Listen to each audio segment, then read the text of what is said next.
Okay, done.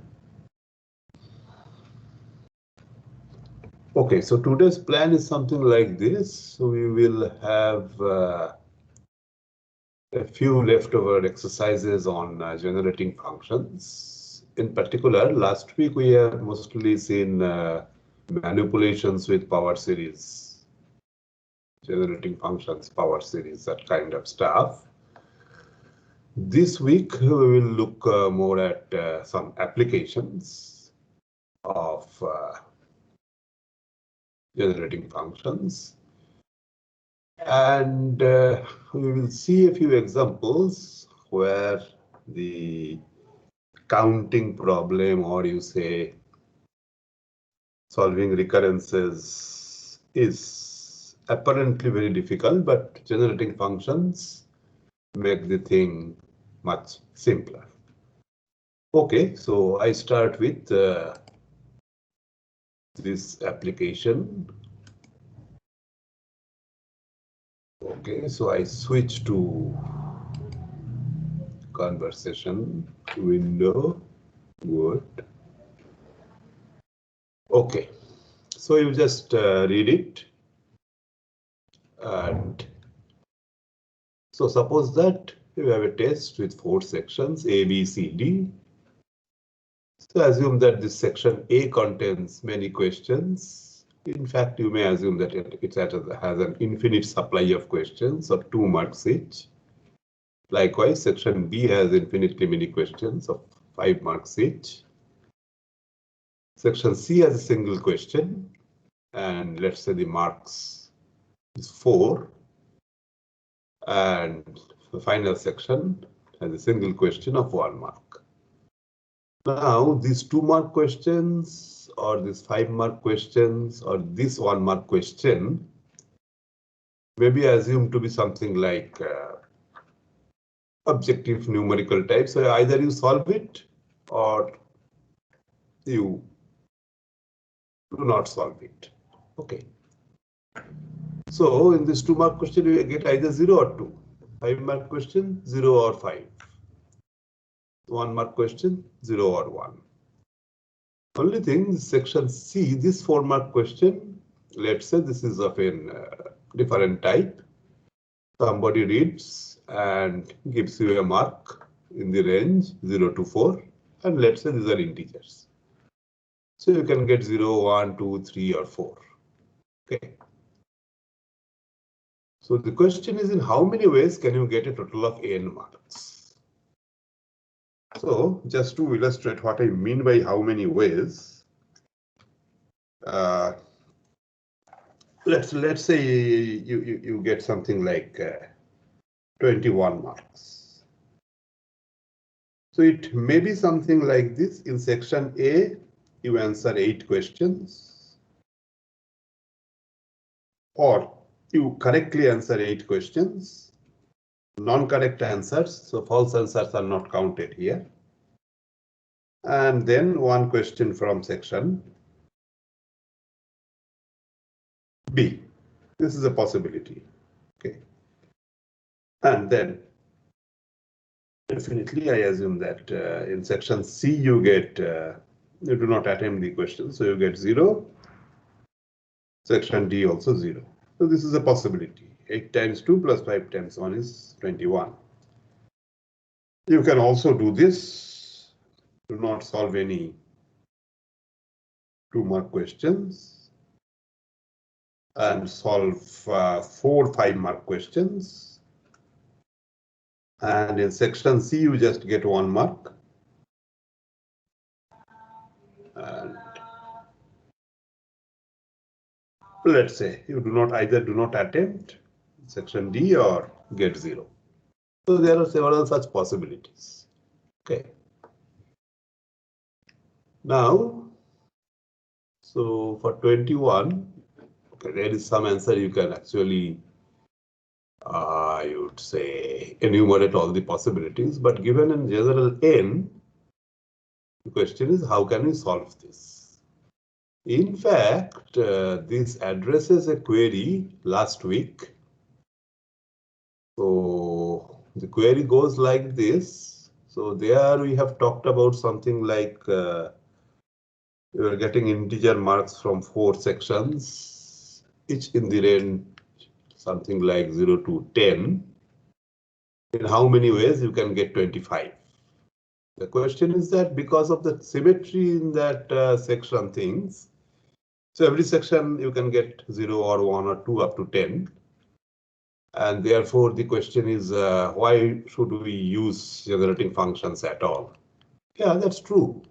But generating functions are more general than that example illustrates. This is my response to that query. Okay, you have a more generic situation, general situation like this.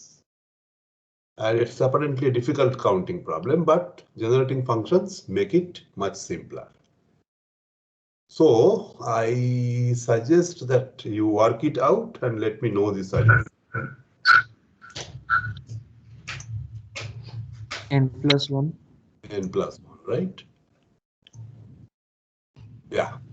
So this is actually a simple exercise.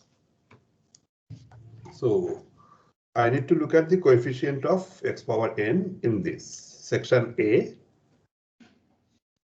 You either do not attempt or correctly any question at all, or you get 2 marks, or you get 4 marks, or you get 6 marks, and so on.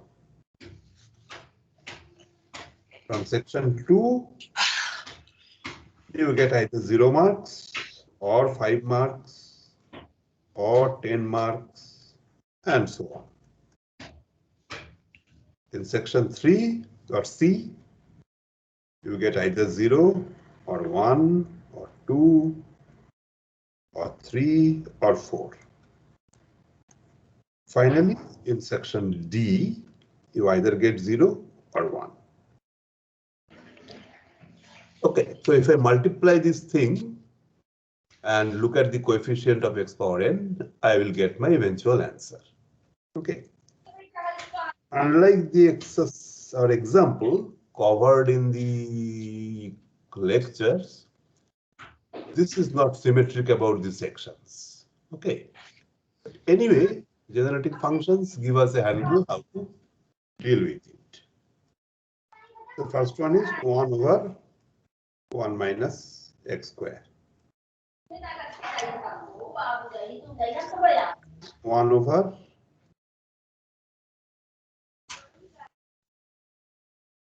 okay. Next one is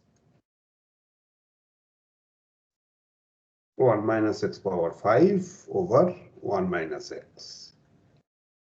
And finally, you have 1 plus x. Where I put everything in parentheses. Good, I would say. Interesting thing about this expression is that almost everything cancels. 1 minus x power 5, 1 minus x power 5 cancels. 1 plus x cancels. What we are left with is just this.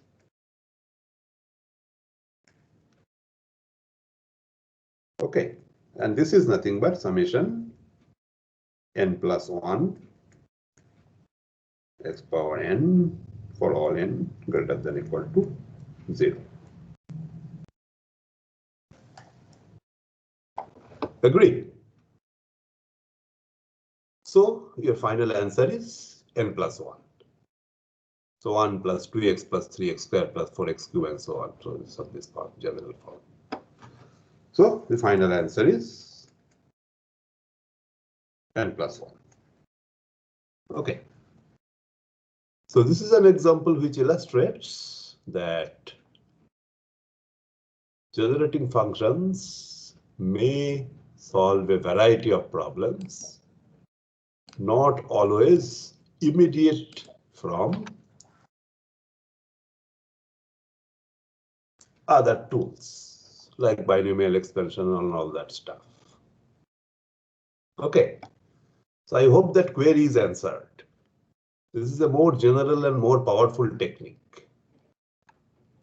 Okay.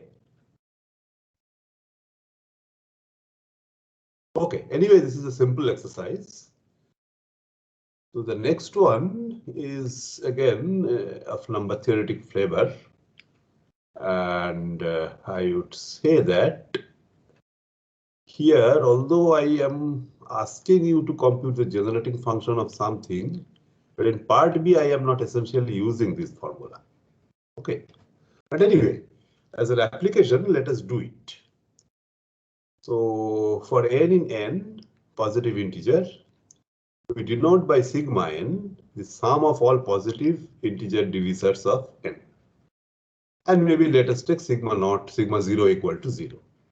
Okay.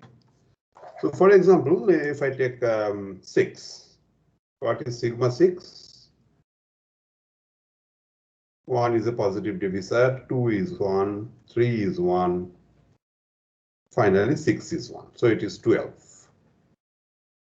So in fact, 6 is called a perfect number because it is equal to the sum of its proper divisors or aliquot divisors. Okay. In terms of sigma, n is perfect if and only if sigma n is equal to 2n. N is perfect. Anyway, that's just I would say a different thing. Okay, so you tell me part A, what is the generating function of this sequence sigma 0, which is 0, sigma 1 is 1, sigma 2 is 1 plus 2, 3, sigma 3 is 1 plus 3, 4, sigma 4 is 1 plus 2 plus 4, 7, and so on.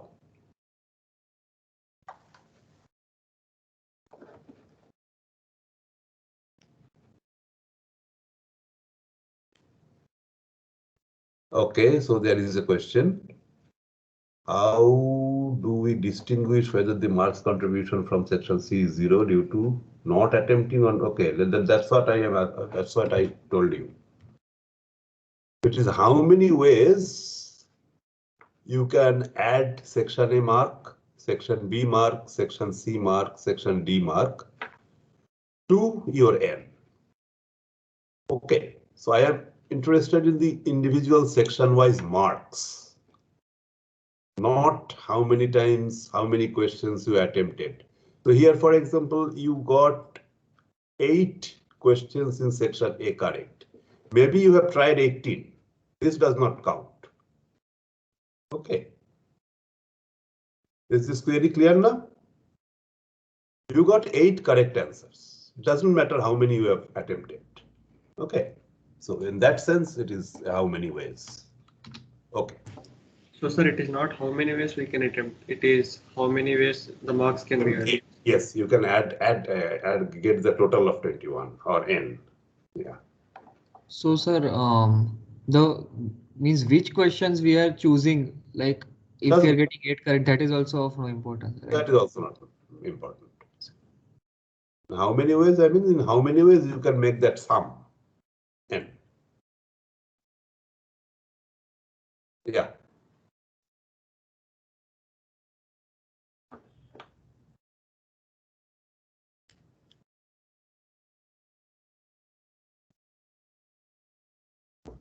Okay, tell.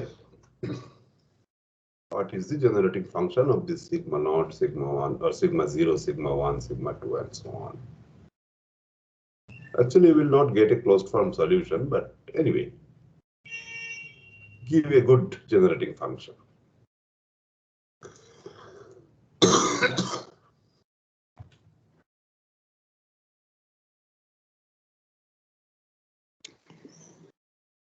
So one thing we can do, like 1 plus x square plus x cube for the factor 1, and for the factor 2 we can do 1 plus x square plus x to the power 4, and so on.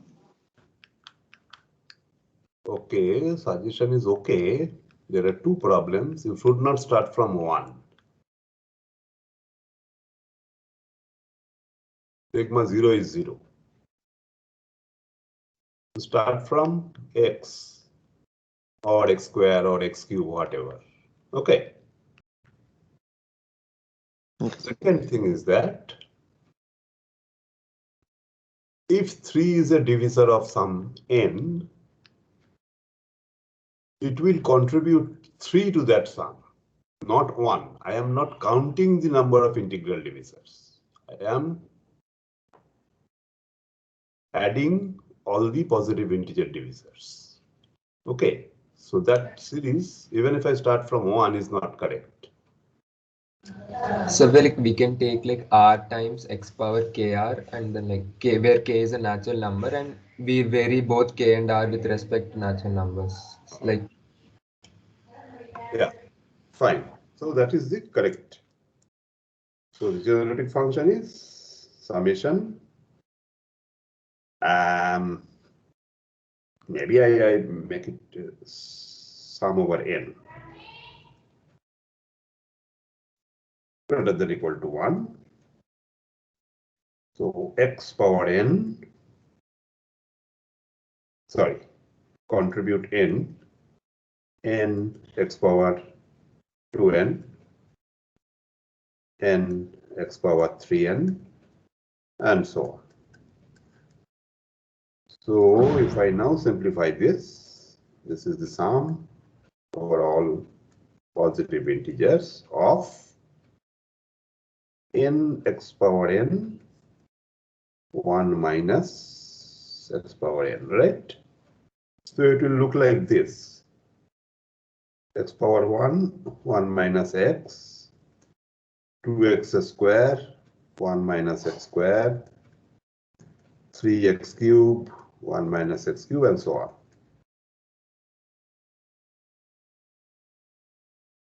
Agree or not? So can you explain this? How did we write the summation? Look at the 6. Okay. 6 will get 1 from this. 6 will get 2 from this. Why? Why will it get 1? So put n equal to 1. So 1. So this will 1, 2 times 1, 2, 3, 4, 5, 6. Eventually 6 will come and it will contribute n equal to 1. If I consider 2 n equal to 2, 2 is a divisor. So 2 will be 2 is contributed by the second thing. Okay. Where x square, x power 4, x power 6, x power 8, and so on. 3 is also a divisor, so I consider the third term. So that thing will contribute 3 to x cube, x power 6, x power 9, x power 12, and so on. Also, 6 is a divisor. Sir, why is that n into x to the power? I didn't get that. Shouldn't it be directly x to the power n? No. I am adding. Look, I am getting 1 from this. Because of this 2, I am getting 2 in the coefficient of x power 6 because of this n. Because of this 3, I am getting this 3. Somewhere this term will come 6, x power 6, 1 minus x power 6, and so on. This 6 will count here. Yes or no? If I simply drop this n, then I am essentially counting the number of positive integral divisors of n, not their sums.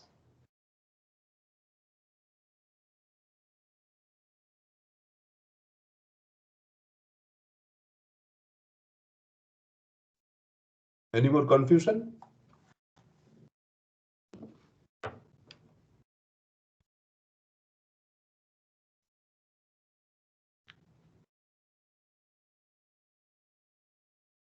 Sir, Yeah, tell. what if n does not divide? Means it might so happen that it might 4, like in case of 6, if we take 4x power 4 term, it is not a factor of 6. So what will we do in that case? What x power 4? Means 4x power 4 upon 1 minus x power 4. So You don't get x power 6 because the powers will be x power 4, x power 8, x power 12, x power 16, and so on. X power 6 will not appear there, right? So in each of these summations means n in the expansion of nx power n upon 1 minus x power n, we look for coefficient of x power 6, right? In this case, like what will be the final coefficient we are looking for in this final summation? X power n. Okay, so maybe this n has created a confusion.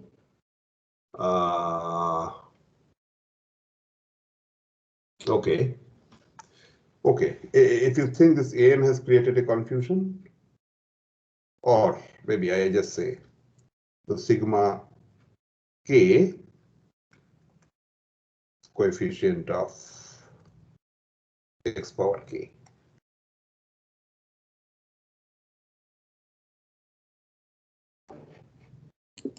If there is still a confusion, I will just write down the first few terms. Let me know.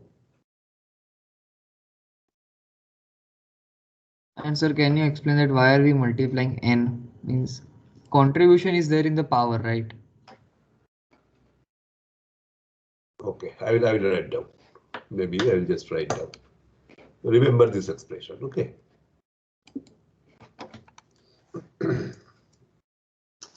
The first one is x square, x cube, x power 4, x power 5, x power 6. Maybe I write up to x power 7.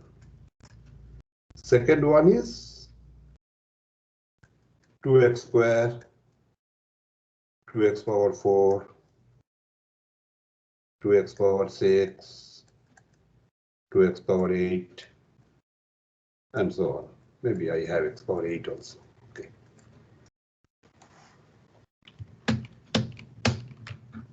And so on. Then I have 3x cube,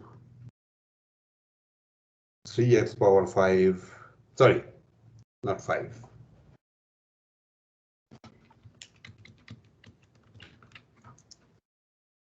3x power 6, 3x power 9, and so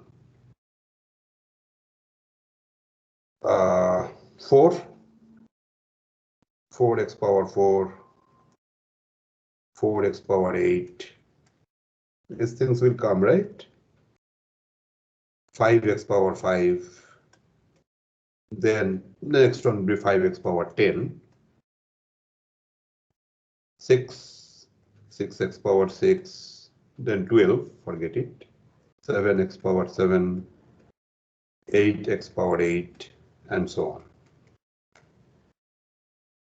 Okay.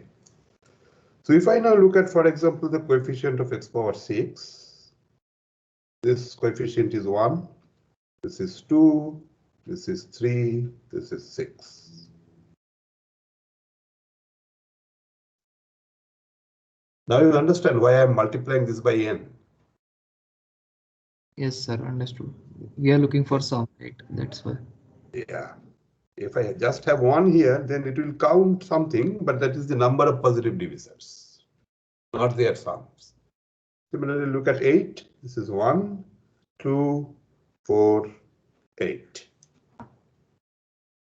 If I look at 3, for example, this is 1 and this is 3. Okay. Yes, sir, understood. Okay, good. So the next part is actually not exactly borrowing any idea from this. Sir, here if we have generated this generating function, then can we find directly sigma n? Directly means? Means, sir, if we want to calculate sigma n from the generating function, then You also. can do it. If I, for example, give you n equal to 100, so you can do this expression and eventually collect the coefficient of x power 100. Yes, so it is like the trivial method only. Yeah, no, that's what I mentioned. This does not seem to have any better closed form solution. Okay. In fact, we will derive a formula in part B just to address your question, but that does not borrow an idea from this expansion. So it is good to know how to compute sigma n in general. Interestingly, this is a good computational problem. So part B, so that if U and V are two positive integers, coprime, this implies sigma UV times sigma V. Okay. Did I use UV? Doesn't matter, yes, UV. Fine. So functions satisfying this type of, I would say, identity, the sigma function times UV equal to sigma U sigma V whenever U and V are coprime. So such functions are called multiplicative functions. And if this is true for all UV, irrespective of this condition, it is called a totally multiplicative function. So sigma is actually a multiplicative function, but not totally multiplicative. Anyway, it has good applications in number theory. So you try to prove this. Although this is actually an exercise pertaining to an old topic.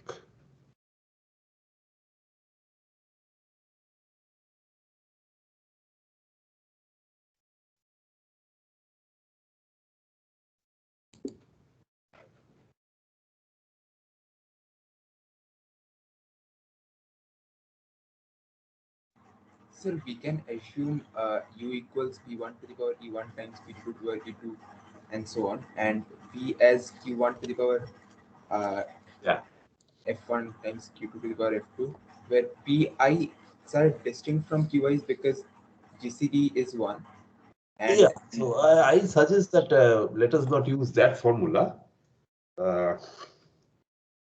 at this moment itself. So if I have a divisor D of UV, I can write D as, let's say, ST, S a divisor of U, and T a divisor of V. Conversely, if I take any divisor S of U and any divisor T of V, multiply them, that becomes a divisor of UV, and under the assumption that U and V are coprime, you get a one-to-one correspondence between divisors of UV and pairs of divisors of U and V. Agree or not? yes, Yes, sir. Okay, so then what is sigma UV? Summation over all D dividing UV of D. Okay. And by this correspondence, I can write this as set of all S dividing U, all T dividing V of ST. And you can easily see that this is nothing but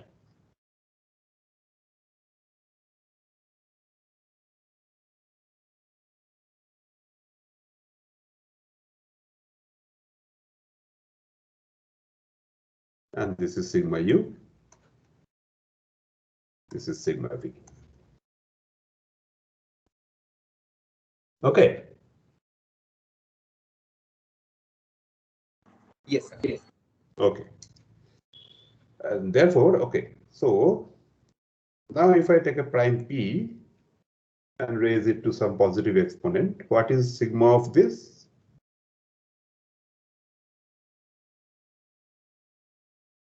So it is 1 plus P square up to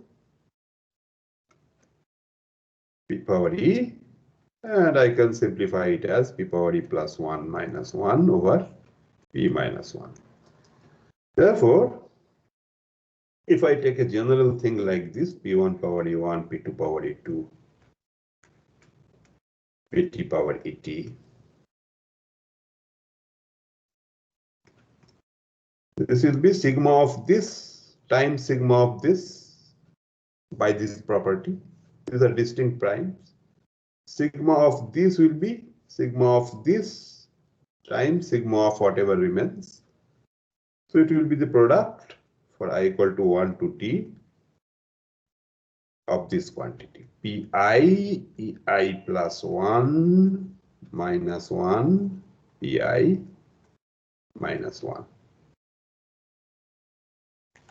So this is a formula. Unfortunately, this requires the complete prime factorization of this n. And in computational number theory, this turns out to be an apparently difficult problem. Okay. So apparently there is no easy way of computing this sigma function because it requires complete prime factorization, which is apparently a difficult problem. Also, this thing does not help much. Okay. You can go ahead and do it, but it is too much time consuming.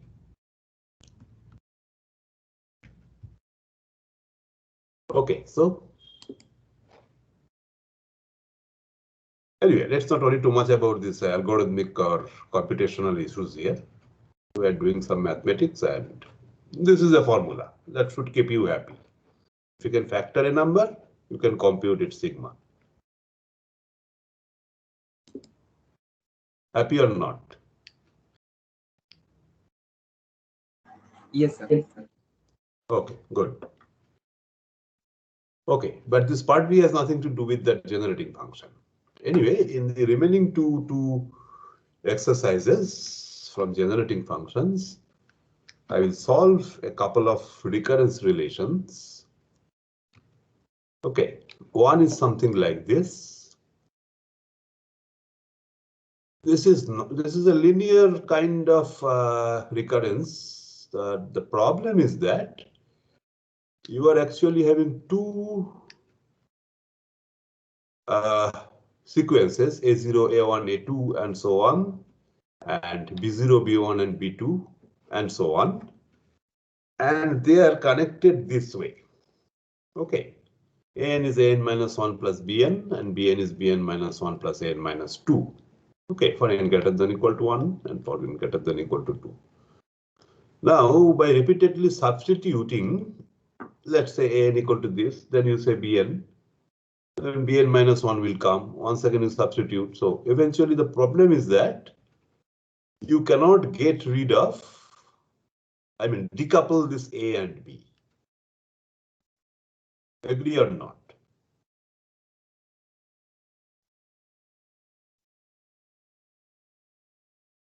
Yes, sir. Okay. And I would say linear recurrence solving, mechanical linear recurrence solving techniques that we have posted last week. We will solve a few exercises on that. These tools are not applicable because you cannot decouple A from B. They are kind of intertwined this way. But the point is that if I use generating functions, I eventually, I would say, take the entire function or entire A0, A1, A2, everything into a single thing called AX. Likewise, I can combine everything B0, B1, B2, blah, blah, blah, into a single thing called BX. And then this will give me a linear equation in AX and BX. This will give another linear equation in AX and BX. These two things I can solve for AX and BX, and then I expand. Okay. Can you see it? I will work it out, but can you see it? Can you Yes. visualize it? If we Yes, can. sir. Sir, here, why can't we decouple it? We can get An in terms of summation An minus I. N equal to N minus 1 plus Bn. Bn is, I put this. So N will be N minus 1 plus Bn minus 1 plus N minus 2. So B will always stay there. So we can take it to 0. It will be Eventually 0. you can, but you do not get a, finite order recurrence. So we can consider the generating function of a of x and then find 1 minus x times a of x. Then we'll get the terms of b of x. We'll get a like. No, not exactly. This is what I want to work out, but let us first understand that, yeah, it will be something like that, but not exactly. So I will work it out. So Sir, it will be something like an equal to summation of an minus 1 till a1, a0 and plus b1. Since we can find b1 as a constant, so we can generate functions, right? No, that you can do, but the point is that I can solve for this in many ways. One thing is that as such, I cannot decouple this from this unless I would say unfold this until n equal to 0. This you agree or not? sir, Bn is equal to a of n minus 1, right? Bn is equal to A n minus 1. y. Because a n minus 1 equals a n minus 2 plus bn minus 1. Oh, can I decouple it? Then this example is not good, but anyway. Oh, Bn is equal to n minus n. No.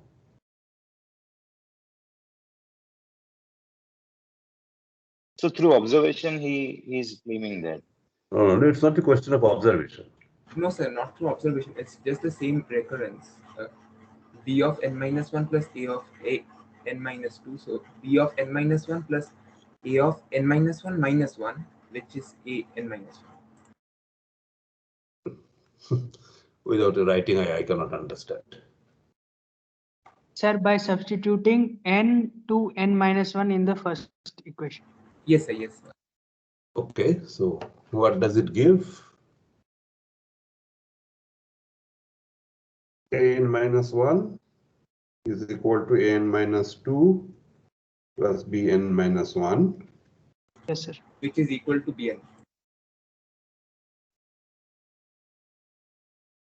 Oh, I see. Anyway, this is still not decoupled. You were expressing A in terms of B, but anyway, it's okay. So then we can use this formula to say an equals an minus 1 plus an minus 1. So an equals to an minus 1. Okay. Anyway, so maybe this example is not that, I would say, good. If I have something else. I think at the last recurrence lecture, since I cannot decouple the homogeneous, I have shown one example using generating function where the electron energy being shared. I hope they have seen it. That example will be good. Okay, anyway, so maybe this can be decoupled. Anyway, it doesn't matter. The idea is that even when there are some other coefficients and other stuff, so that it's not so easy to decouple, but we can still solve things by using generating functions. So let's see this technology. Summation an x power n greater than equal to 0 by definition, right? Now this first thing holds only for n equal to 1 onward. Okay, so n equal to 0, this is not true. So if I want to apply this, I have to go to n greater than equal to 1 plus bn x power n. Agree? Because I cannot apply this for n equal to 0. If that is the case, what is A0? A0 is 1. What is the second? If I just write it this way, n greater than equal to 1, n minus 1 x power n, summation Bn x power n greater than equal to 1. So what is this? This quantity? xa of x. X times a of x. And what is the second one?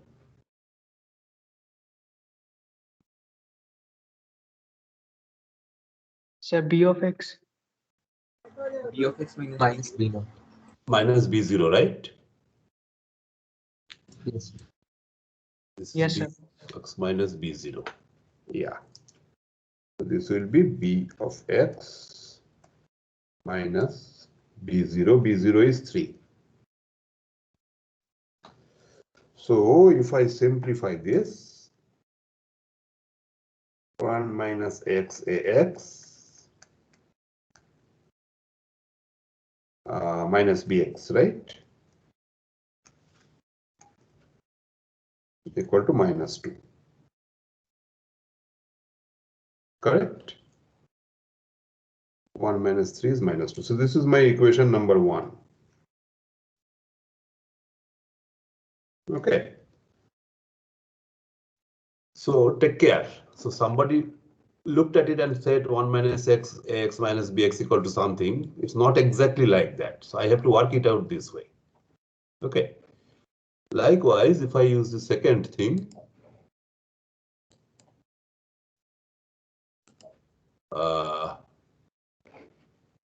okay. If I use the second thing, what will come?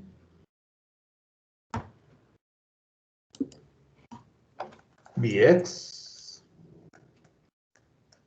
summation bn x power n greater than equal to 0. But if I want to apply this bn minus 1 plus an minus 2,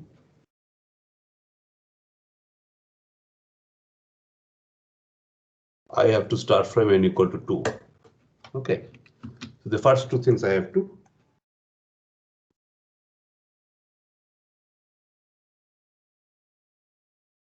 n greater than equal to 2. What is that? Bn minus 1 plus an minus 2.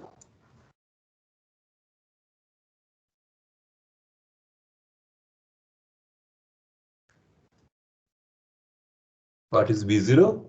B0 is 3. What is B1? 1.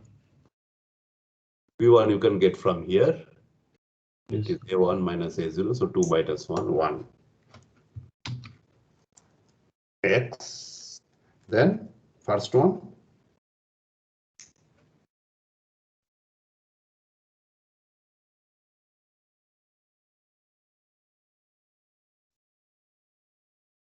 You take x common, then this will be bn minus 1 x power n minus 1, but n is running from 2. Second one, this is clear, right? x squared ax. X square ax. Okay. So what about this? 3 plus x plus x. So this is how much? bx minus b0. B0, right? B0 is 3, right? X square ax. Okay, I don't know all calculations are correct or not. In any case, I get a second equation. Okay, maybe I write x minus x square ax 1 minus x bx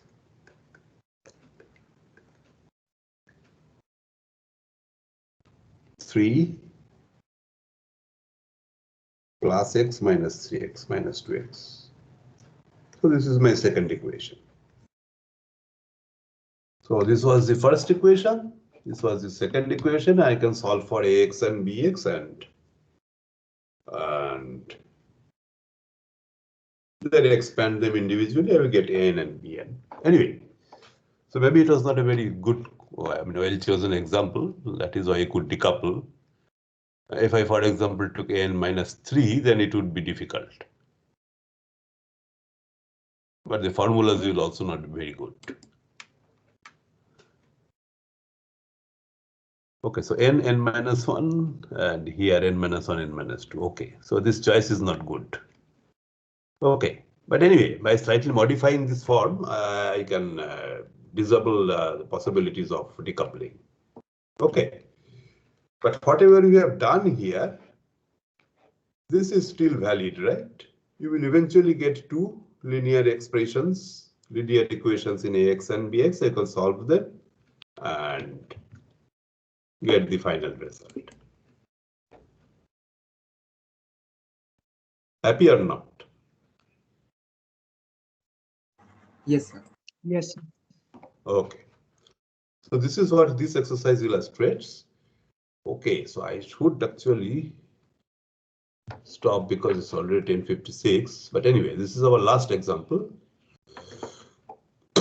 Now, this is a kind of linear recurrence. Only thing is that this now involves two variables, m and n. But I can still use the theory of generating functions or the tools of generating function to solve for this am, n. In general, of course, it's a difficult thing, but this exercise is so chosen that you can solve for amn from this recurrence. Now, since we have two variables, okay, so I have I would say two-dimensional recurrence. So I have to use two things, x standing for this m and y standing for this m. Okay. So is the idea again clear? Why I am using a two-variable generating function? The rest is just a, I would say, algebraic manipulation.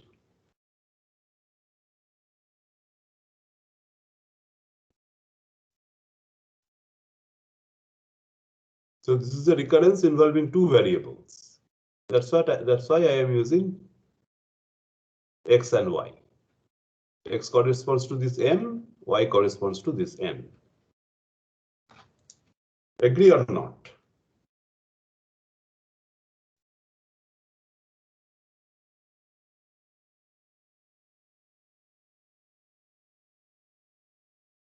Sir, could you explain it once more? Huh? Sir, could you explain this function once? No. Here I have a recurrence involving two variables, right? M and n. Earlier we had only just one-dimensional A0, A1, A2, A3, but now I have A00, A01, A10, A20, A22, and so on, right? Yes, sir. So in order to capture that two-dimensional behavior of this sequence, I am introducing two variables, x and y. Okay. So this m and this m, they will correspond. Y will correspond to the second thing. Okay. So if you have the three variable recurrence, then you have x, y, and z. Similar thing. This is just a, I would say, sample application to demonstrate that the tools of generating function can still be applied. Okay. Okay, so I will start this calculation and leave the rest to you because it's somewhat involved. But anyway.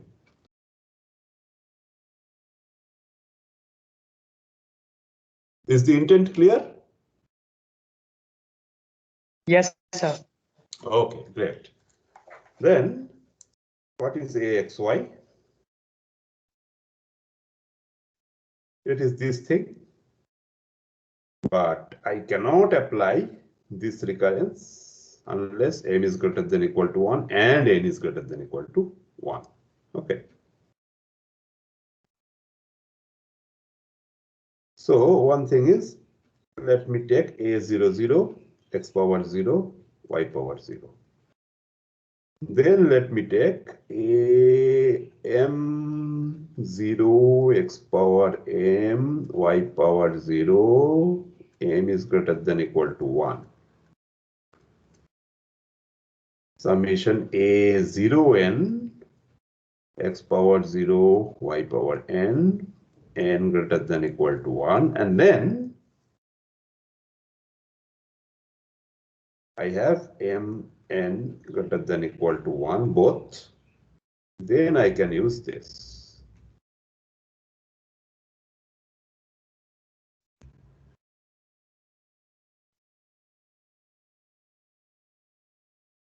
Okay.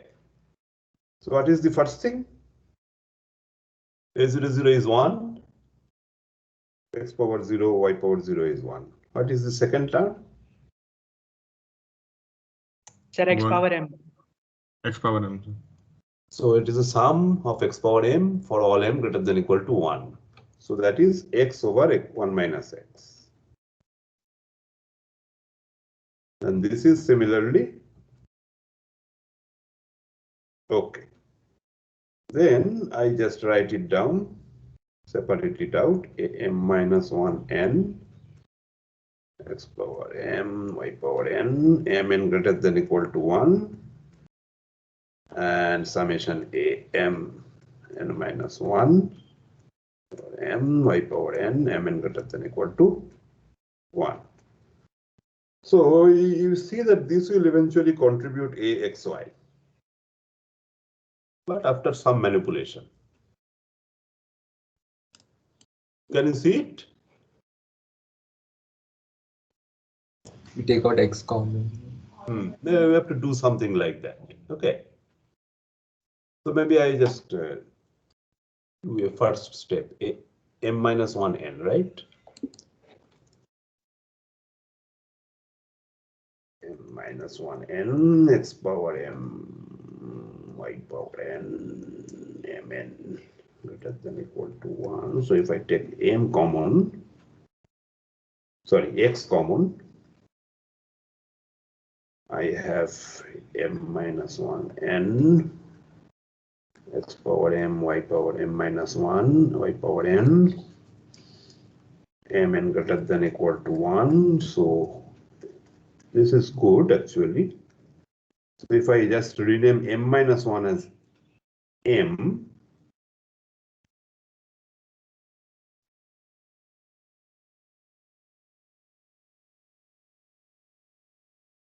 okay, happy? I'm just renaming m minus 1 by m. So then m is greater than equal to 0, but n is still greater than equal to 1. So I have to do this thing.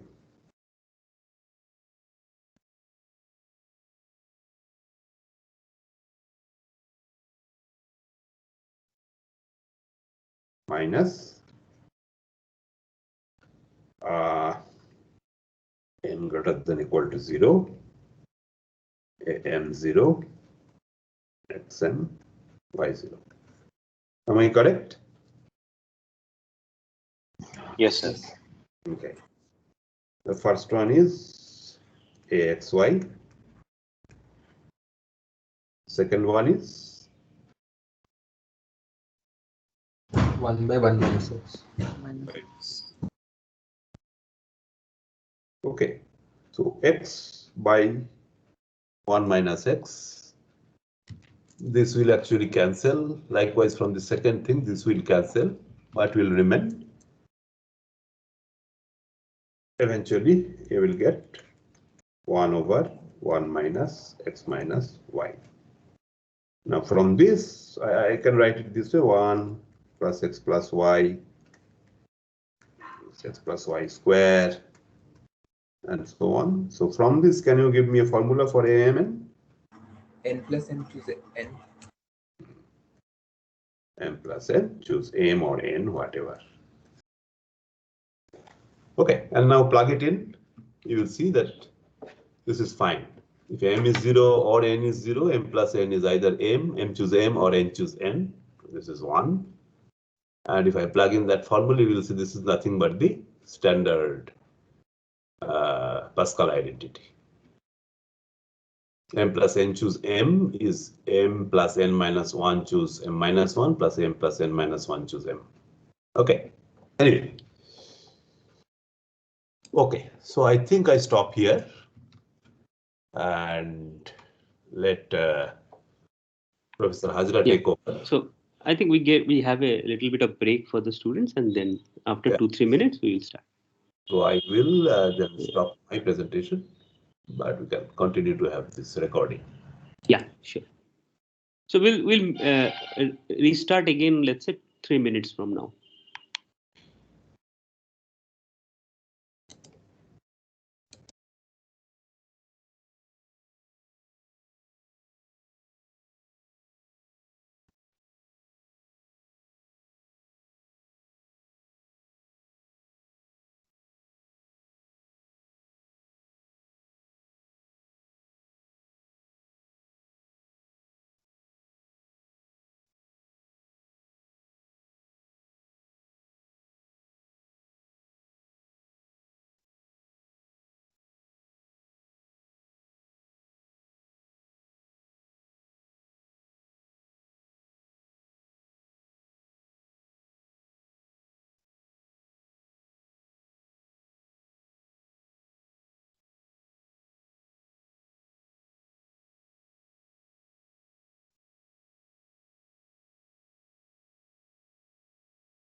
Okay.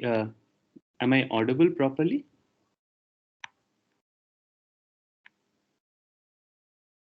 Yes, sir. Yes, sir. Okay. So let me share the screen. Can you see the board?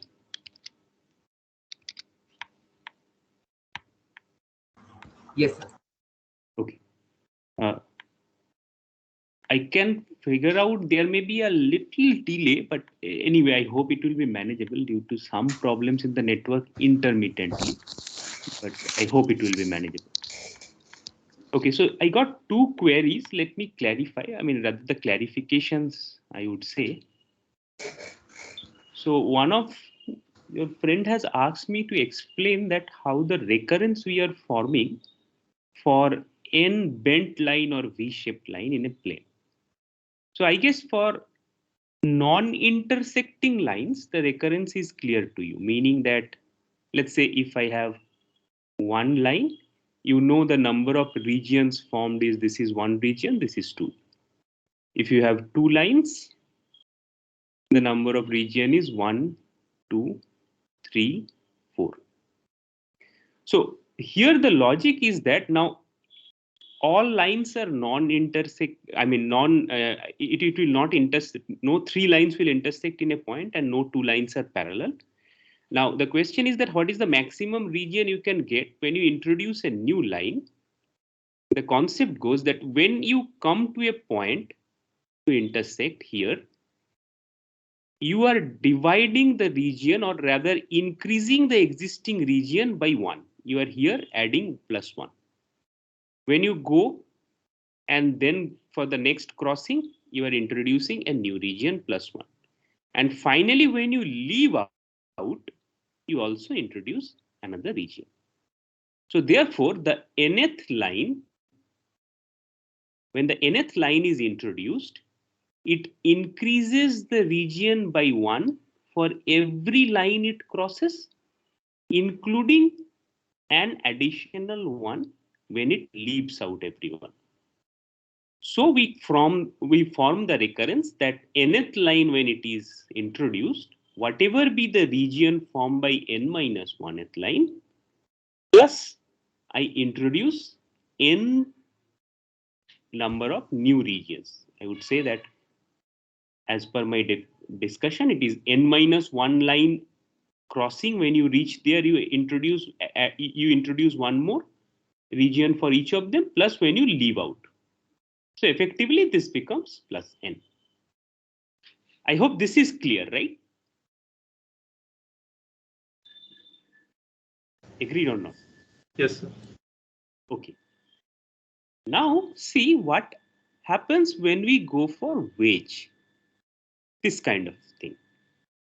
Here the fundamental difference is that it is just like an intersecting line, except the fact that I am not expanding it beyond that zig point or that intersecting point. So effectively what is happening, that I am counting this as region 1 and all of these together as my region 2. So it means that beyond this intersecting point, it will give me the same number of regions, only it will reduce per line. If you see here, I have 3 regions. If I consider 2 intersecting lines, here this 3 regions is reduced to only 1 region if I consider an wedge. Therefore, my recurrence comes that if I have n number of wedges, so whatever be 2n number of lines intersecting, the number of regions they form. So here there is one wedge. I reduce -2 regions. So these 3 regions were earlier there. I reduce -2 and get only 1 region. Okay, only 1 region here.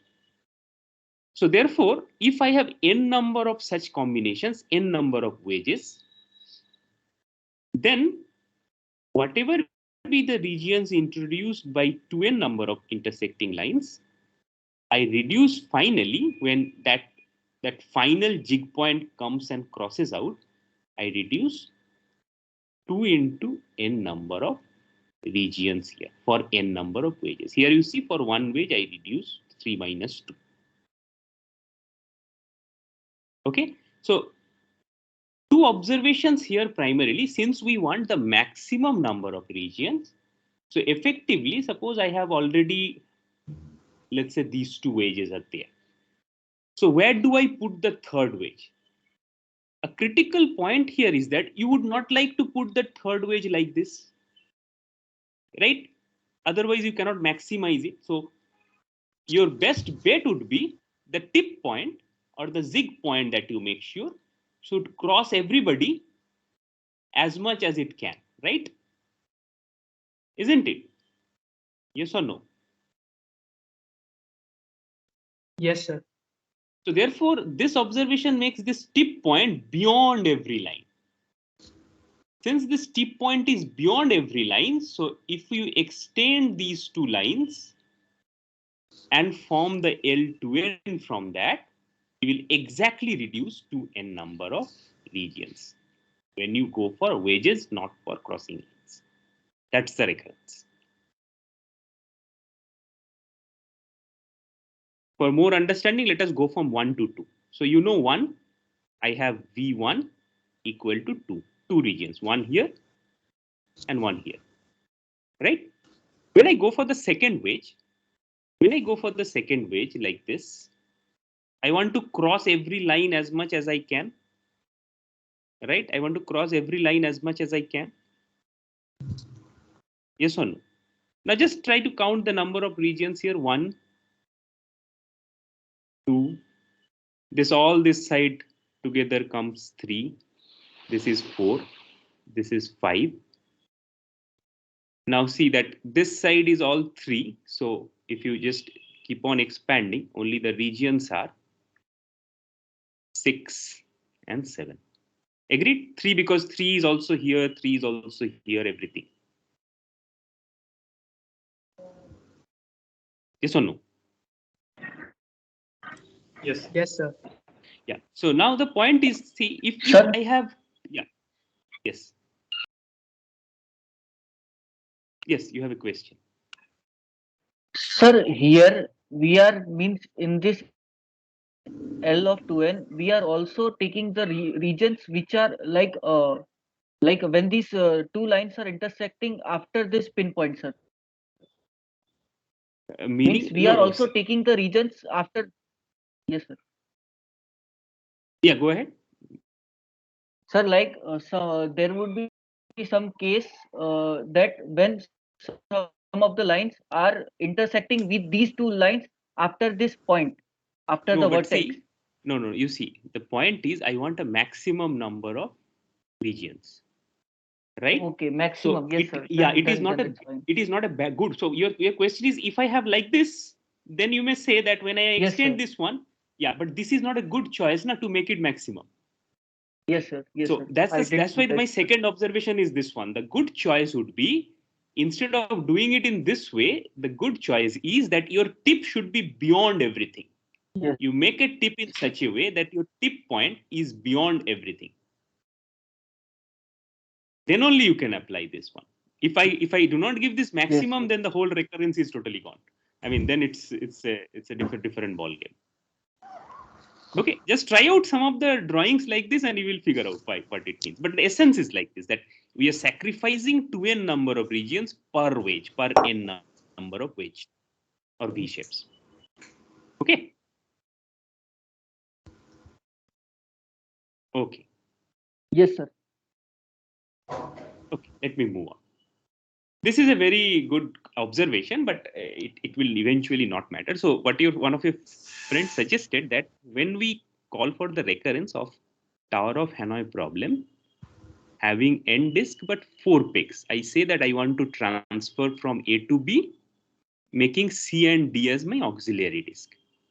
Now for n equal to 3, if I have 3 disks here, so algorithmically, I mentioned that whenever I have n less than equal to 3, I solve it the same way. I mean, I solve it the same way, meaning that I ignore that there is some disk present as D and solve it as we did in the traditional Tower of Hanoi problem with 3 peaks.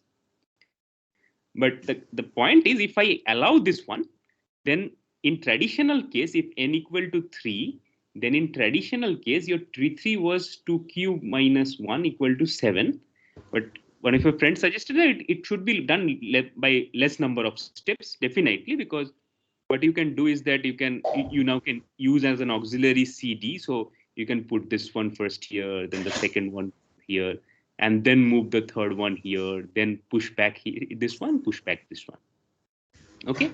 So 1 step, 2 step, 3 step, 4 step to push back, fourth step to push back this, and 5th step to push back the smaller one.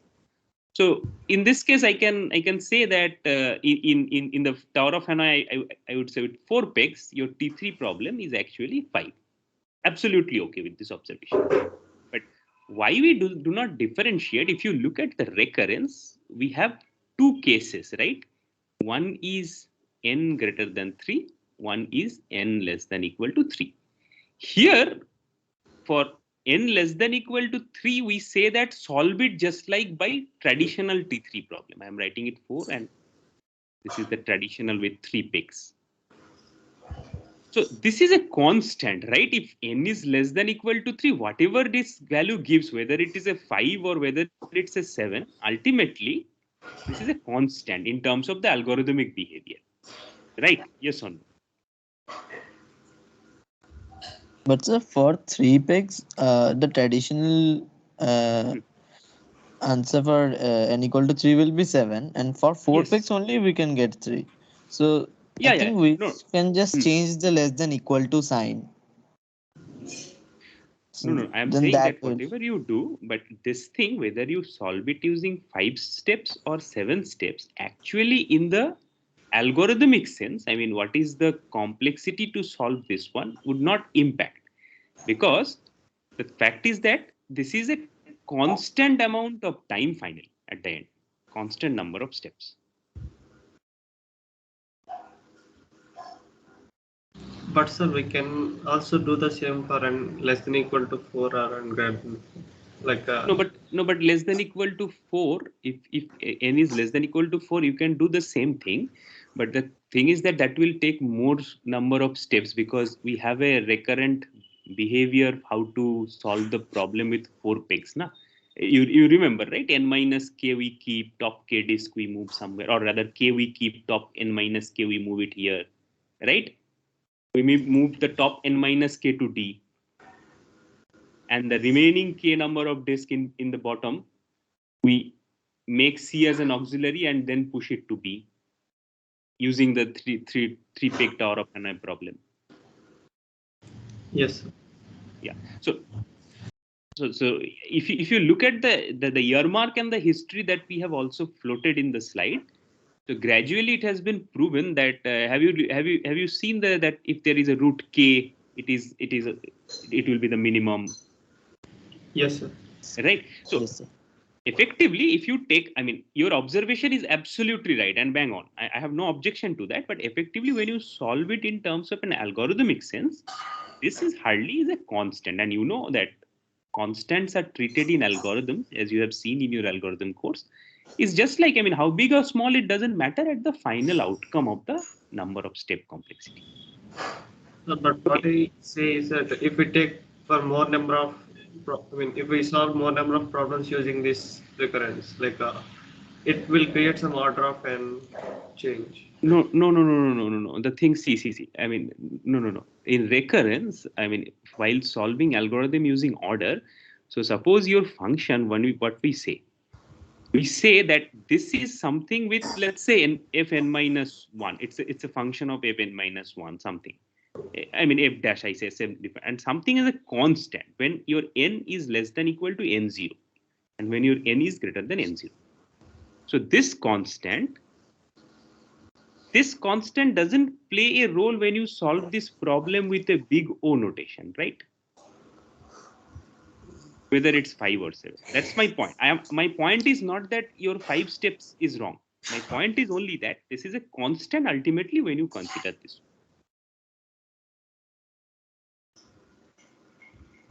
So can we write that this T of 4, Tn with 4 pegs is equal to Tn with 3 pegs if n is less than 3, and for all n greater than equal to 3 we use the n minus k. Yeah, that also we can do. That will not hamper finally the number of steps. You go and calculate this way, that will not hamper finally. That also we can do. Because you are saying 3, I will choose this as my n minus k part, and this is my k part. Right? Yes, sir, yes. Because this part I am putting it here, the top n minus k part, and the rest we are doing in the same way. We can do it, but this is a minor, I would say the minor change in the constant factor of the algorithm will come. Your observation is correct. In algorithmic sense, it will not make time complexity wise different, but step wise, you might calculation might differ by some constant. Okay, happy everybody?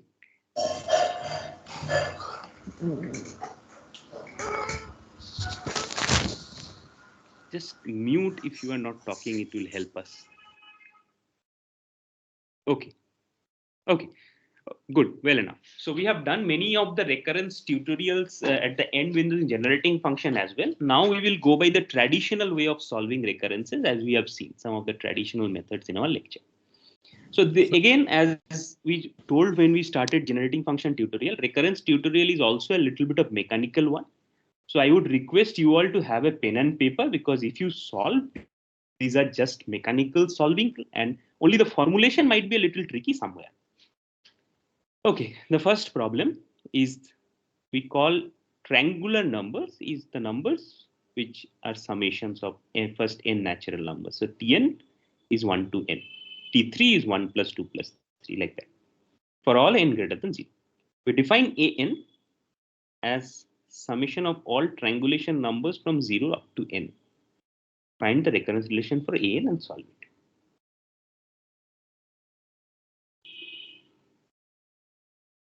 What will be your strategy, anyone? To formulate the an recurrence minus first. an minus 1 will be Tn. Correct. If you see an minus 1, I started off with a net practice. I think everybody can follow this. Equal to, this is summation Ti from n minus summation Ti up to n minus 1, right? Equal to, right? Yes or no? Yes, sir. Yes, sir. This is given as. Then what do you do? So your recurrence comes as an equal to an minus 1 plus half n square plus half n. Now what you do? Remember and tell. So this is okay. This is the recurrence relation. I agree.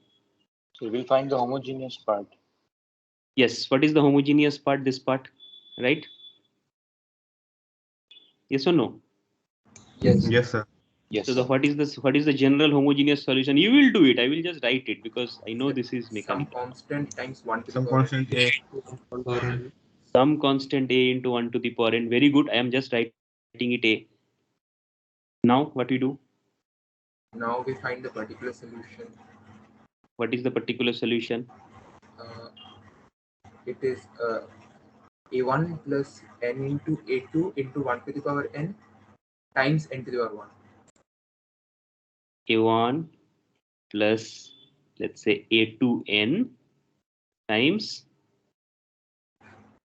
1 to the power times n. n.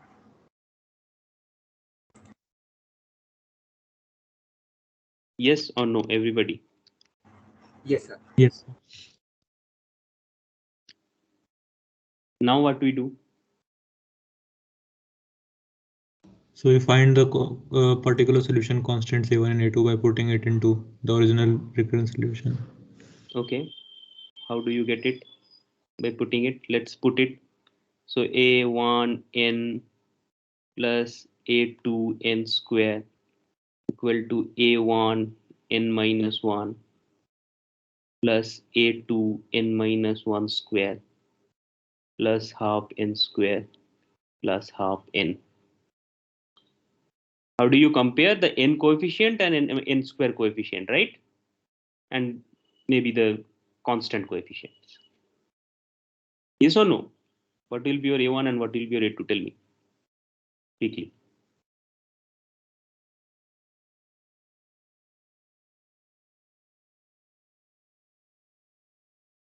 A1 is 0, A2 is 1. Everybody, somebody else check. Check Sir, somebody. I think we are missing one term, sir. Like, sir, we have just calculated the coefficients for n and we have not calculated the coefficients of n square. No, this n square is there, no? But sir, like there should be a term of n cube and we are missing that term, sir. Okay. Just a minute. Just tell me. I mean, I will do it your way, and then I will do it my way and try to match it. What I will do, the simpler way is that you see n equal to again an minus 2 plus half of n square plus n minus 1 square plus half of n plus n minus 1. Right? Expanding in this way, finally what we get? How much do we reduce? We go to a0. Right? A0 is 0. Just some formula. Yeah. That's what I mean. You try out this way, no issue. But eventually, my pink color we have to match with blue color. So this is sum of I square, where I equal to 1 to n plus half sum of I equal to 1 to n I. So this is, if you solve it, it has a very nice thing. I am not solving it for you. I'm just writing the answer. This will come. This way also, if you go, this will come, and your friend is right. I'm just putting you a hint. This was earlier not correct. Just check this one, particular one. Read the particular one. What terms will be here?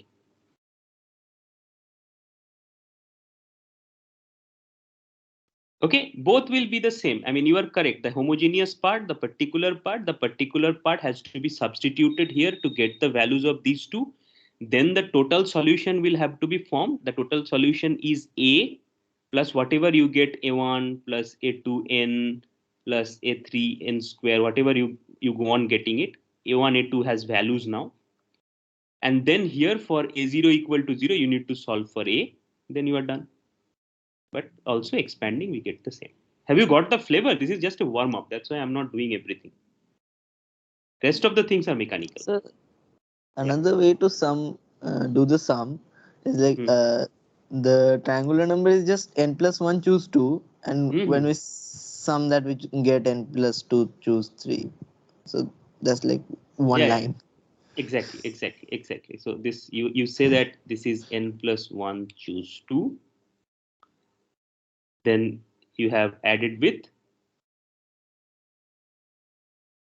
What do you want to add with? Then n choose 2, and then going on like that. Yes. Ultimately, the sum will be n plus 2 choose 3. Yes, exactly. Third way. Second way. Your first way. And the final way that you already know. Generation next. Gen function. Generation function, right? Generating function. You know it. I will not put it. Okay. So if the warm-up pitch is ready, try this one. An, where n, this an is n greater than equal to 0. It is the count of strings, possible strings over these three numbers, 0, 1, and 2. Okay. Provided there will be no consecutive ones, no consecutive twos. So this is absolutely okay. Whereas this is not okay because consecutive ones. This is also not okay because of consecutive twos. This is okay. So the recurrence relation for an.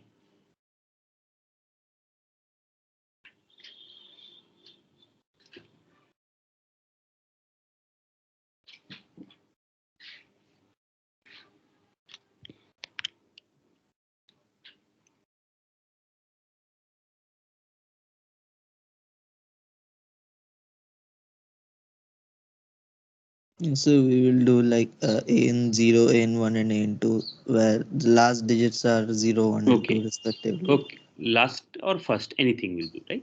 Anything. Yes, last sir. or first. Okay. Yeah, that's how we append. Okay. Good. So let's say an0, I write it bn plus cn plus dn. So your friend suggested bn are the strings which starts with 0 and whatever be in the rest, let it be. Similarly, cn is the string which starts with 1, and whatever be the rest. And dn are the string which starts with 2 and whatever be the rest.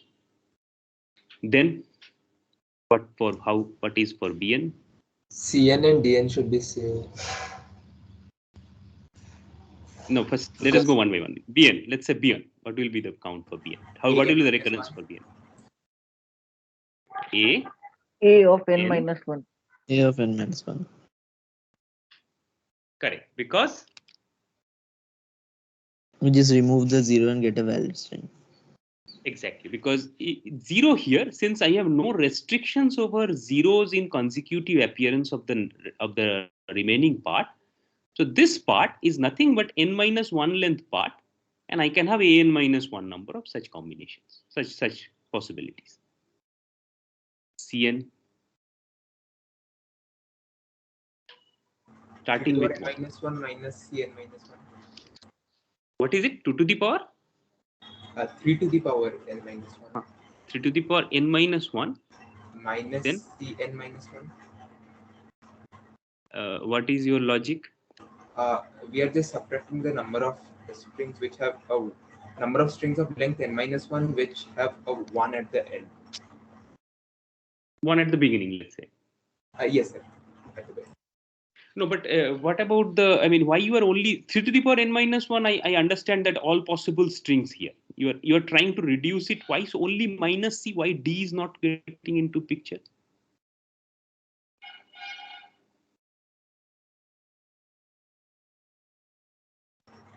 Because 1, 2 is allowed, right? No, 1, 2 is allowed, but Dn are the strings which starts with 2.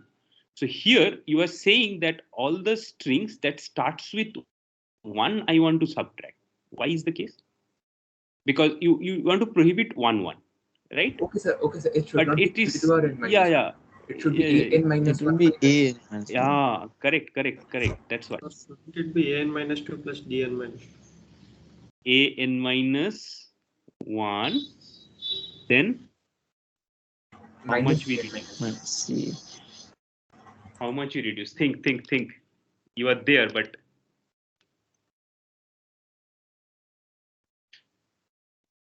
Minus Cn minus 1. no. Let us try to proceed. See, 1.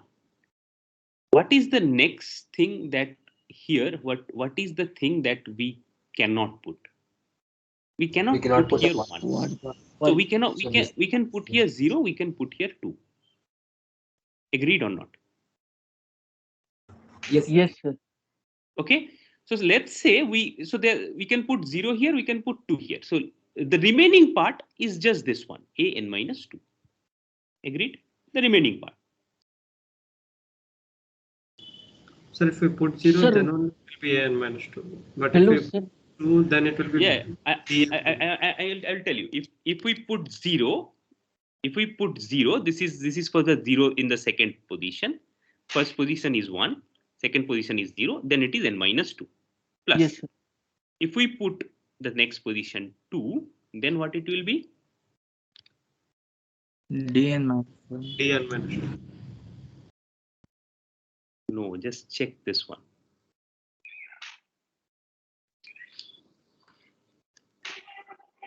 Check this Yes, one sir. and think. Yes, now. sir. Yes, sir. Think now. Why? Sir, Why why- this? Who said yes? Tell me why. Sir, 2 we can put 0 means we don't have to put 2 in the first position. After this 2. Exactly. See, if you have 1, if you have 0, the rest n minus part do not have any restriction. So you reached here. If you have 1, if you have 2 now, this part, this n minus 1 string has a restriction that it cannot start with 2. It cannot start with 2. So it can have anything, but cannot start with 2. So, but it should be dn minus 3. No, dn minus 2 are, see, dn are the n length string which starts with 2. dn minus 2 are the n minus 2 length string which starts with 2. That's what I want here. So instead of an minus 2 minus dn minus 2, can we directly write dn minus 1? Because it already started. Yes, Yeah, sir. I You can will come. directly I mean, dn. this is easy. No, this is easy to understand. That's why I put it this way. I already will gradually will simplify. Logic is clear or not? Here 1 cannot be in place. Only 0 and 2 can be in place. Okay? When you start a string with 1, only 0 and 2 can be placed. If you place a 0, all the n minus 2, the n minus 2 length can be anything. So it's n minus 2 combination. If we put a 2, the n minus 2 length string cannot start with a 2 in the front. So all possibilities minus the possibilities where 2 comes first. Clear, everyone? Hello, sir. Sir, why can't we write Cn is equals to Bn minus 1 plus Dn minus 1? Just come again. Cn equal to Bn minus plus Dn minus 1. This you want? Yes, sir. So Cn is equal to Bn minus 1. Why you want to write it Bn minus 1? Because starting with 1, this is the Bn minus 1 string which starts with 0. Yes, sir. And why you want to write Dn minus 1? It starts with 2. That's why, right? Yes, sir. Yeah, but where is the restriction then? Where is your restriction then in that case? So Bn minus 1 and Dn minus 1 already have their restrictions inherently by our definition. No, but wait, just wait. Bn minus 1. It is An minus 2 itself. It's which is An minus 2 itself. It is the same here. And Dn minus 1, when we go for Dn minus 1, you will see gradually we will reach here itself. Yes, sir. It's the same. Yeah, Yes, and sir, your I mean, we see, we are just building up the recurrence. I mean, there could be many ways. One of your students said that I will go for 3 to the power n minus 3 and reduce it. Absolutely, we can reach the same place. Let us complete Dn, you will figure out. Dn the same way. So if the second one is 0, then I do not have any more restrictions. So it is An minus 2. If the second one is 1, it is just like the same. I have a restriction. Cn minus 1. Now you see that you have now you see your this thing, whatever your friend tells you, these 3 equations will reveal the same thing. But why I made it in this way, it will be finally I have to make the An. So when we add this up, what will be your An when you add this 3? So it is An minus 1 plus 4An minus 2 minus Cn minus 2 plus Dn minus 2. Agreed? Now we can write this differently. Cn minus 2, what is Cn minus 2 plus Dn minus 2? An minus 2 minus An minus 2 minus Bn minus 2. I want to finally go to A. That's the main problem. This is A minus 2 minus Bn minus 2. Where? From this equation. From this equation. Where I started off. Cn plus Dn equal to An minus Bn. So if I go this way, then An minus 1 plus 3An minus 2 plus Bn minus 2. Right? Yes. Now Bn minus 2 I have simpler. So this is An minus 3. Okay. Finally, one single recurrence. Okay. Clear, everybody? Yes, sir. Okay. So now Sir, you know how you what eliminated C and D? Oh, from this original equation, see Cn plus Dn equal to An minus Bn. Cn minus 2 plus Dn minus 2 is An minus 2 minus Bn minus 2. Okay, sir. So now you know what you have to do. The characteristics equation is x cube minus x square minus 3x minus 1 equal to 0. What are the roots? What are the roots? This is characteristics equation. One of them is minus 1, sir. Other two?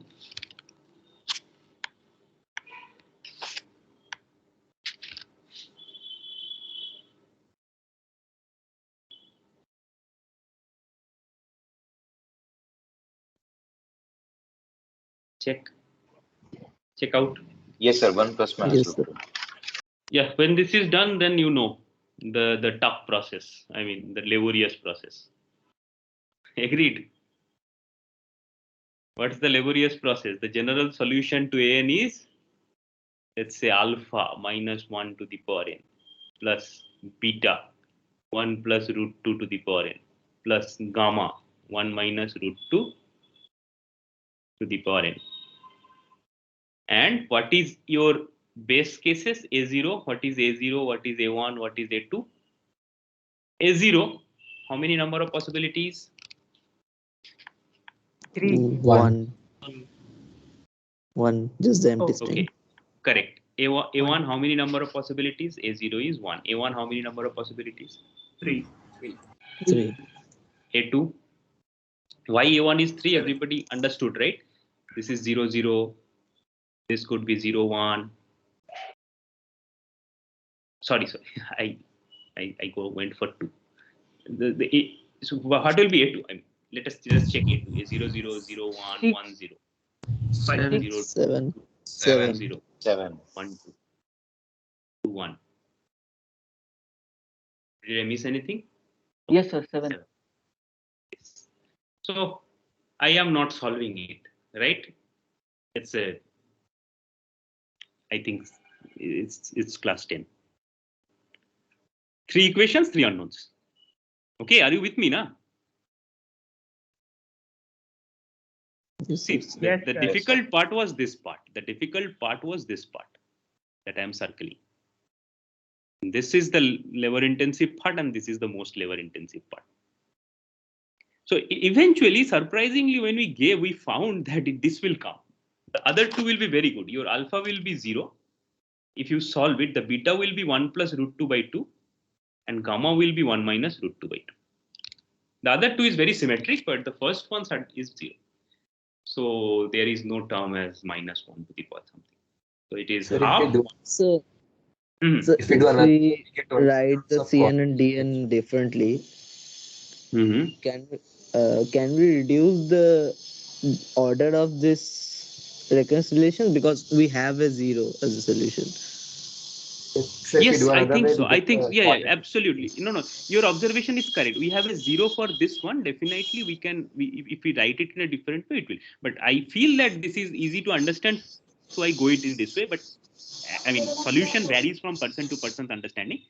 So as long as you can reach to a recurrence which provides you the output, it's okay, perfectly okay.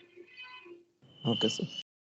Okay, I just want to fragment and try to give the recurrence. So I fragmented in this way. It is easy to understand. But finally, you will get the solution as here. If you see that half of 1 plus root 2 to the power n plus 1 plus 1 minus root 2 to the power n plus 1. This will be your an. You put every values of n, it will go on matching. Okay.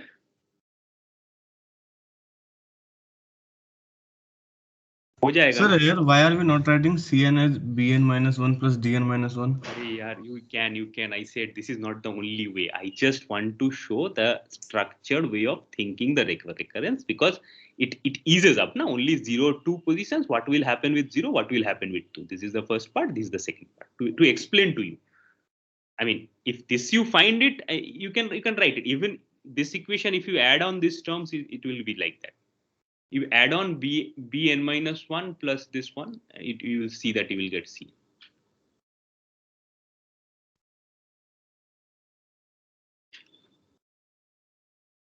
Okay, there could be different way of writing. As somebody pointed out, since your alpha b is 0, maybe we can reduce it into only second order characteristic equation or second order recurrence with having only these two roots.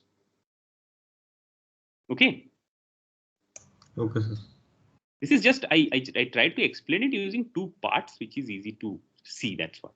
Nothing else. You can have multiple solutions. I mean, not multiple solutions, multiple way to reach the solution. Okay. This is good if you have not solved it before. It is called derangements. Derangements are nothing but suppose you are given, let's say, letter boxes. So suppose I have 3 letter boxes. This is for person 1, this is for person 2, this is for person 3. I want to know how many ways you can put their letters in a misplaced order. So the letter of 1 may go here. The letter of 2 may go here. Sorry, the letter of 2 may go here. The letter of 3 may go here. This is one misplacement. Yes or no? The letter of 1 may go here. The letter of 3 may go here, the letter of 2 may go here. This is another misplacement. Agreed? Yes, sir. So the question is, let Dn be such number of derangements. We call it derangements. So how many number of derangements possible for n such letterboxes? Reduce the recurrence for that number. Think a little. If you have not solved it before, if you have solved it before, just wait. Let others think.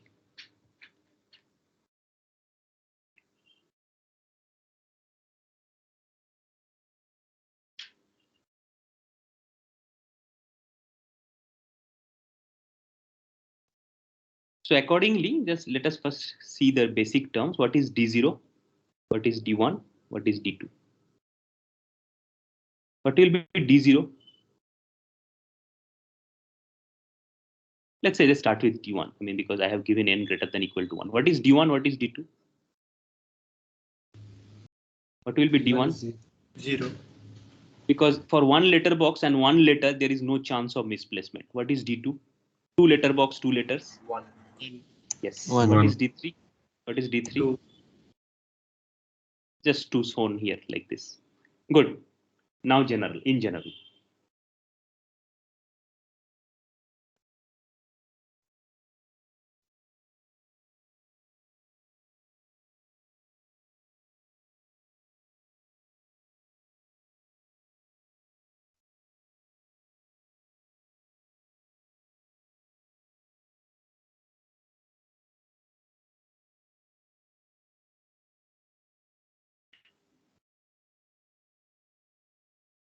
Okay.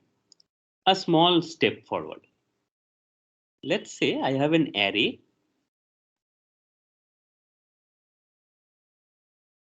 indexes are 1, 2, 3, so on.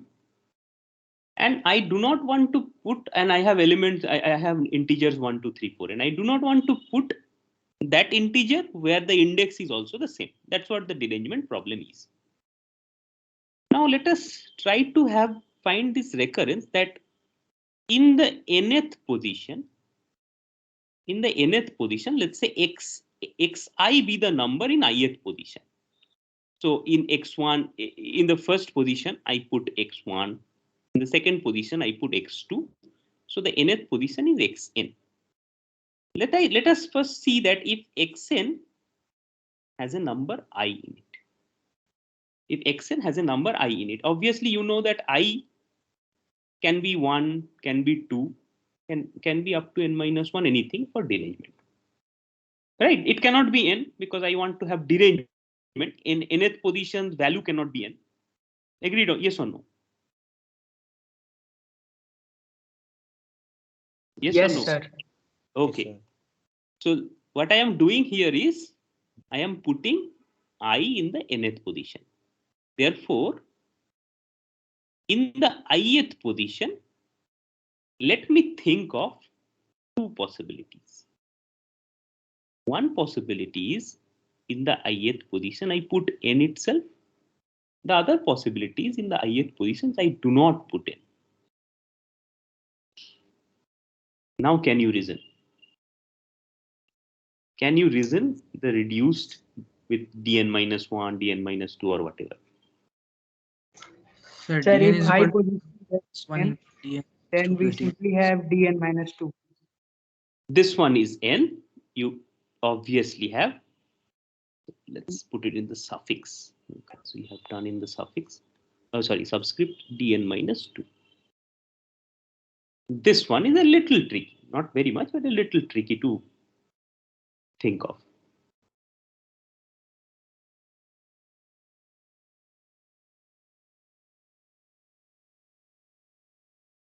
Everybody agrees with this part, right? If I put n here, then the number of derangement possible, because this one has been freezed and this one has been freezed with n, this position.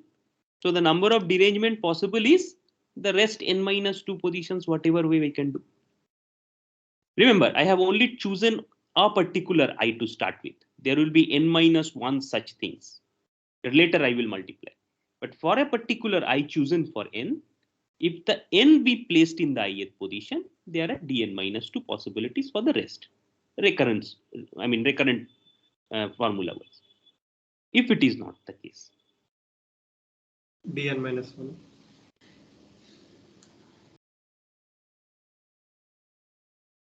Correct.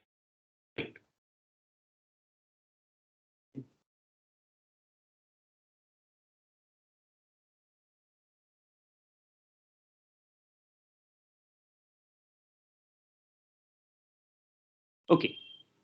It's a way of looking into it. See, now I have n minus 1 slots. Okay, removing the n. The n is already freezed with I. This position is I will not look beyond this one. So this I will not look.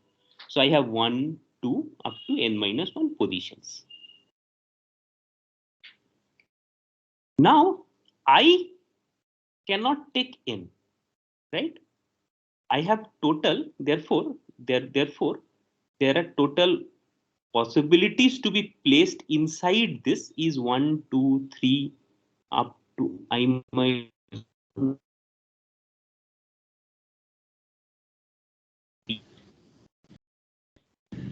Sir, your voice is To breaking. be placed somewhere in. I am considering the first n minus. In this Sir, n your minus. voice is breaking. Sir, your voice is breaking and screen is also lagging. Yes, sir. Okay, just let me wait for a minute.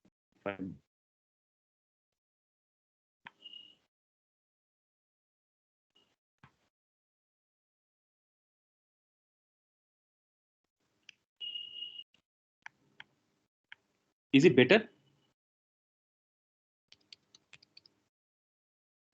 Yes, sir. Okay, so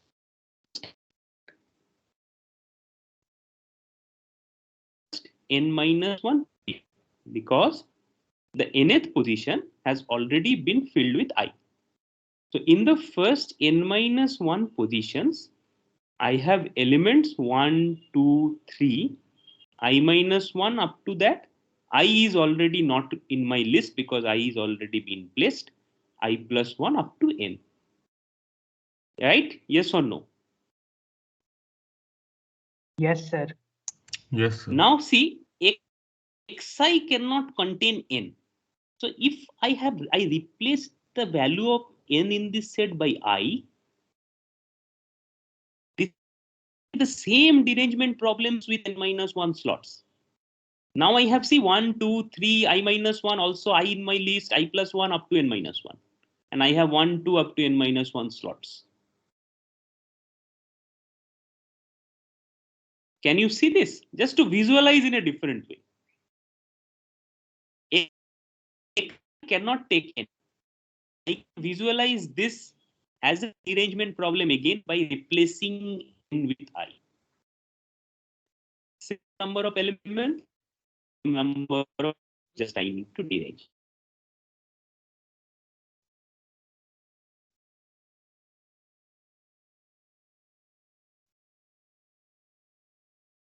Yes or no? Yes, sir. Yes, Yes, sir. sir. So finally, this is for a choice of I. This is dn minus 2 plus dn minus 1 because I can have two possibilities where ith position is n or ith position is not n. And since for a choice of I did it, so there could be n minus 1 such choices of I where I could go like this. This is the first part of this, the recurrence.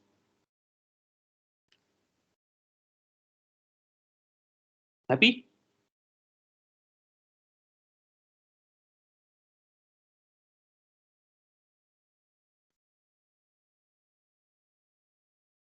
Yes, sir. Just go on solving this one to deduce the same thing. I am just giving you a hint. What I will do, this is n into dn minus 1. I just put it in the left side of my equation. N dn minus 1. This is n minus 1 into dn minus 2. and this is minus 1 into dn minus 1 remains. Just simplifying this one, nothing else. I can write it as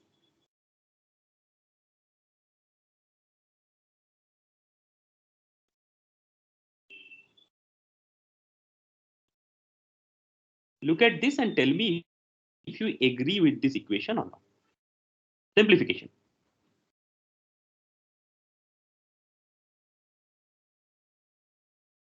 Yes, sir. Okay. See, now it looks same, na? Similar, na? It looks both sides. This will help me na, to gradually proceed. Yes, sir.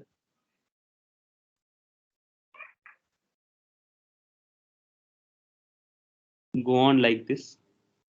Finally, now you can see, right? This is minus 1 to the power n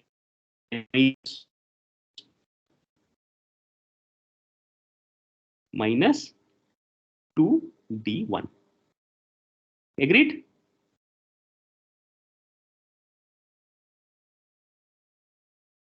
Agreed. By proceeding same way. This I replace again by minus 1 into this. This I replace again minus 1. So minus 1 every time gets multiplied and like this. Is 1. So this is nothing but minus 1 to the power n minus 2, which is minus 1 to the power n. Yes or no? Yes, sir. So this is coming, right? This I just now deduced. This one. This is coming, right? From these three. Yes, sir. Okay. Now finally, just I will how to solve here. I have boxed in the question paper. How do you solve? That is only this one which I did. I just change the size. By n factor, we will divide it by n factorial. Dividing it by n factorial, what do you get? Dn by n factorial equal to dn minus 1 by n minus 1 factorial plus minus 1 to the power n by n factorial. Now can you see that this is easier, isn't it? Yes, sir. So this is just what I can say. This is an, this is an minus 1 plus minus 1 to the power n by n factorial, where an is dn by n factorial. Now this is simple. If you just go on expanding it, just we did in the previous, and finally you will find it that your dn by n factorial, I am writing n factorial here, multiplied with, if you go on, you see that minus 1 to the power n by n factorial plus minus 1 to the power n minus 1 by n factorial. Right? Can you visualize this? Minus 1. Right? So this is summation k equal to 0 to n minus 1 to the power k by k factorial.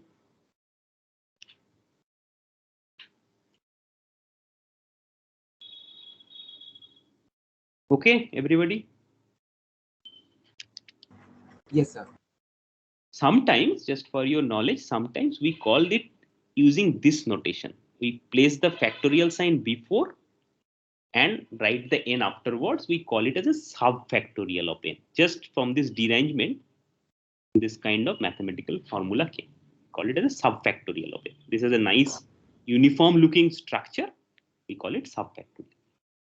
But this is the closed form. I mean, there is no single statement you can get it, but a summation of that. Sir, the limit of k should be from 1 to n, right? Because a1 is equal to a0 plus minus 1 to the power 1 upon 1 factorial. We cannot go further. Yeah, it should be 1. Just check it. I mean, if I might do a mistake. This should be 1. But sir, the original formula starts with No. But it, Yes, sir, it has then an n. A0 No. Yes, sir. This is A0 zero we have to because I am telling you this is n when you make one reduction. So you have to make n number of reductions to go to 0. So here there will be n number of terms plus A0. So if you have a 0 here, then see 0, this to the power 0 by 0 factorial is your A0. Sir, but we don't know the value of A0.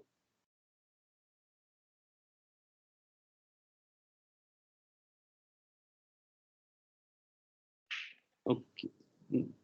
So, Okay, sir, okay, instead okay. of like writing A going to A0, we can write A2 is A1, equal A1. to A1 plus, yes, sir. Yeah, we will We go can with this. start the n from 2 to n. Yeah. Because, sir, Correct, that in, yes, sir. Yeah, correct. Whatever it is, I mean, just solve it. I mean, you will get a closed form. So I'm saying that the original formula contains, I mean, it starts with 1 by 1 0 factorial minus 1 by 1 factorial plus. Yeah. Right? Actually, it looks like this. Actually, it is n factorial. You will see it will contain as minus 1 to the power 1 by 1 factorial, minus 1 square by 2 factorial, and so on up to minus 1 to the power n by n factorial. No, sir.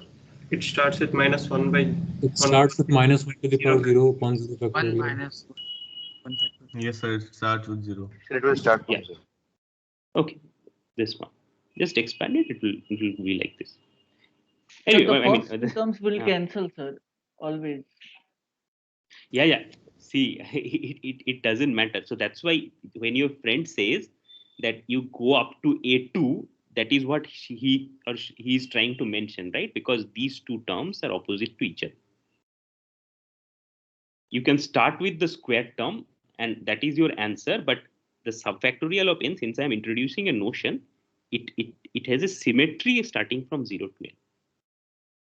Okay, so that's why I just make it from 0 to n.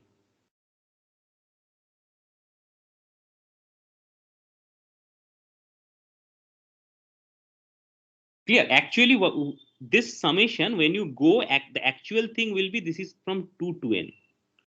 Because the first two terms will cancel. The same thing, if it is 2 to n or 0 to n, doesn't matter at the final result. Okay? Yes, sir. Okay. Have you done it before, anyone? This one? This is a very tricky example of recursion. No, na?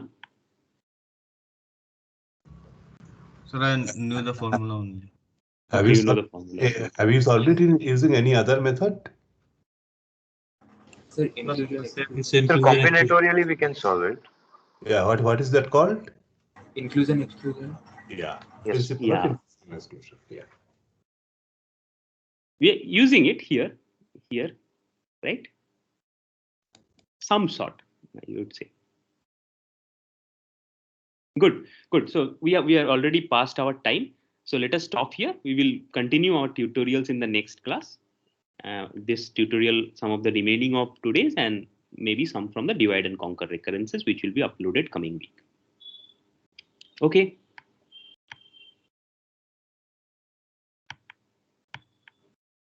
Any questions? Otherwise, we can stop. Thank you.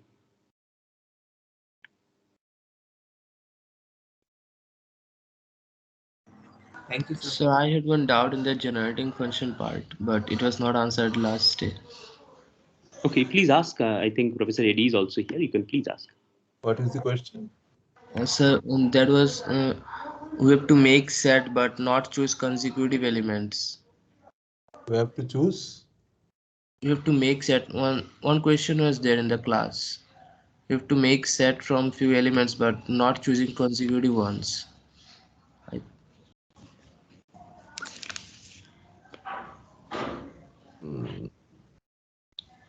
Is it posted to the query page?